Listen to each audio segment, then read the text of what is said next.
আসসালামু আলাইকুম। বলতে বলতে ঈদ চলে আসছে। এখন ঈদের জন্য জামা কাপড় কেনা হয়েছে, এগুলো এখন কেটে বানাবো। আর এই যে মেশিন,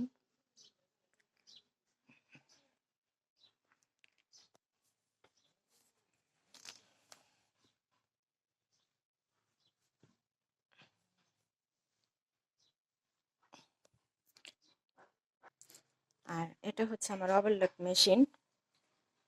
যদি ভিডিও ভালো লাগে, লাইক কমেন্ট শেয়ার। ইউটিউব এবং ফেসবুক সানিয়া তাসনিম সাবস্ক্রাইব এবং ফলো দিয়ে যাবেন। আমার নতুন পেজ, সবাই ফলো দিবেন এবং কমেন্ট করবেন, শেয়ার দিবেন। এগুলো এখন কাটবো, কেটে তারপর সেলাই করব। আজকে সব করব না, একদিন একদিন করে করব। তো সবাই ভালো থাকুন। আসসালামু আলাইকুম।